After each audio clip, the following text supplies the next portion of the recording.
Niki akan permintaannya Habib Jindan niki wadah kitab namanya Tasbitul Fuad.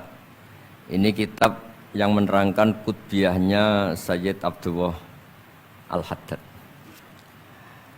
Di antara kitab yang sering saya baca memang kitab ini, kitab Tasbitul Fuad. Saya akan nerangkan tentang cara pandang beliau an kalimati la ilaha illallah Muhammadur Rasulullah. Kata beliau, kalimat ini mudah sekali karena makul. Misalnya begini ya, kita secerdas apapun terus disuruh melogika bahwa alam ini diciptakan oleh ketiadaan, bisa enggak? Enggak bisa kan? Karena hadhil maujudat, terus kita dilatih disuruh bilang khalaqahal adam, bisa enggak? Enggak bisa. Kalau hadhil maujudat mesti khalaqaha maujudun. Yang namanya maujudat mesti diciptakan yang maujud. Karena maujud pencipta disebut wajibul wujud. Jadi kalau kalimat ini sampai enggak bisa, itu karena salahnya sendiri. Makanya di hadis Bukhari setiap ada orang musyrik masuk neraka kata Allah, aradtu minka ahwana min dalik. Sebagian riwayat aisara min dalik. Hanya aisar itu kita disuruh menahankan Fir'aun itu kan berat. Wong Tuhan kok mati. Wong Tuhan kok tenggelam. Susah, secara logika susah. Tapi kalau disuruh menuhankan Allah itu gampang sekali. Huwal kabirul muta'al, huwal ghaniyyu, huwa ala kulli syai'in qadir. Jadi hadatin dinun yusrun. Karena apa? Logikanya gampang sekali. Sebab itu di antara kenangan kula Mbak Sayyid Abdul Haddad cara menerangkan tauhid. Tauhid itu justru mudah. Yang enggak mudah itu tasyrik. Masa Fir'aun kita samakan dengan Allah, orang yang karuan mati tenggelam disamakan zat yang tidak akan mati. Maka ajaran la syarikalah itu ajaran yang benar dan mudah. Ini cara pandang Sayyid Abdullah Al-Haddad.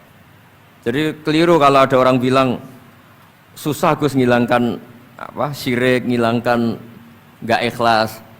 Justru ikhlas itu yang paling mudah. Karena menuhankan Tuhan yang memang seharusnya sebagai apa? Tuhan. Terus niki kula waca beberapa dawuh Sayyid Abdul Haddad tabarruk mawon nggih. Bismillahirrahmanirrahim. Maqala fil khaufi war raja.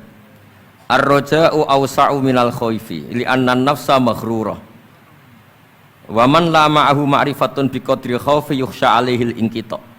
Jadi kita ini kalau terlalu khawatir, kita sholat jangan-jangan enggak diterima, kita sholat jangan-jangan husnul khotimah, apa suul khotimah, kita sudah dekat kiai, dekat habib, jangan-jangan tetap suul khotimah. Kekhawatiran ini seperti ini bisa yukhsal inqita, bisa fisik Anda tidak kuat. Maka kata beliau, ar-raja awsa'u minal khauf. Ar-raja awsa'u minal khauf. Wa rahmati wasi'at kulli syai'. Dan ditulis di aras, inna rahmati sabaqat ghadabi wa riwayatin ghalabat ghadabi. Ya ini jadi jelas ya. Ar-raja awsa'u minal khauf. Li'anna nafsa maghrurah wa man nama'ahu ma'rifatun biqadri khaufi yukhsha 'alaihi al-inqita. Waqad qila al-khaufu kulluhu lirrajin war raja' kulluhu lil khaifin wa tabi'atun nafsi tab'atu ma hiya min taba'id. Terusnya jadi saya punya cerita ya. Ada orang fasik, banyaklah orang, mungkin di semua negara juga banyak. Sampai berani hidup itu kalau ngandani anak-anaknya, "Nak, yang fasik saya tok, jangan sampai kamu."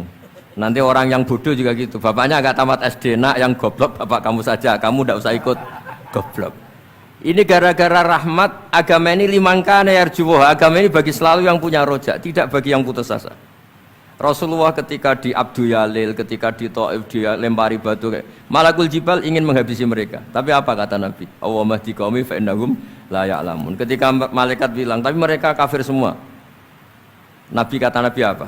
Arju ayyukhrijawah min aslabihim ma ya'budu wa la yusyriku bihi syai'an. Yang memberanikan Nabi itu satu. Saya tetap berharap kalau bapaknya kafir, saya berharap anaknya sudah tidak kafir lagi. Jadi yang menggerakkan agama ini adalah limangkana yarjuwah, bagi yang selalu punya harapan. Jadi yang fasik ya masih sedang fasik. Makanya di doa-doa para habaib antuqa bilal mudhniba minna bil ghufran wal musi'a bil ihsan. Ada satu tafsir yang menafsiri ruhama bainahum yat'u salihum li taliqihim wa taliquhum li salihihim. Jadi enaklah beragama ini.